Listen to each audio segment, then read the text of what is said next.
ఒకసారి ఎగ్జాంపుల్ చెప్తాను. ఇప్పుడు టెస్ట్ రూపంలో కూడా చెప్పబోతున్నాడు అతను. మిస్టర్ గోండా కిరణ్ మార్కాపురం నుంచి వాళ్ళ బ్రదర్కి గత 15 ఏళ్ల నుంచి వెరికోస్ వెయిన్స్ వచ్చి చూడని హాస్పిటల్ లేదు, కనీసం 25 లక్షల నుంచి 30 లక్షల రూపాయలు ఖర్చు పెట్టారు. ఇంత లావనైపోయింది, లోపల పుండ్లు పడిపోయినాయి. మనిషి నిలబడాలంటే ఇద్దరు పట్టుకొని లేపాలి. మంచి బిజినెస్ మ్యాన్, ఆయనకి మెడికల్ షాప్ ఏముంది, మెడికల్ షాప్. ఆయనకి ఎటామిల్ ఉన్నటువంటి ఆల్గే ఒమేగా, ఇప్పుడు న్యూట్రాసిటికల్ మిక్స్, మిల్క్ తెస్సులు, హిమోయం ఇవన్నీ 4 కలిపితే 30 ఏళ్ళలో 40 ఏమైంది.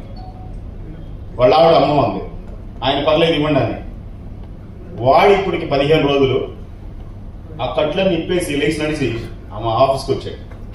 30 లక్షలు కాని పని 30,000 అయితే కాస్ట్లీగా చీపా. హలో, చాలా ప్రొడక్ట్స్ ఉంటాయి కానీ ఎటామిక్తో మాట్లాడితే తప్ప ఎటామిక్ అంటే మీకు అర్థం కాదు. Please enjoy your products. Thank you very much.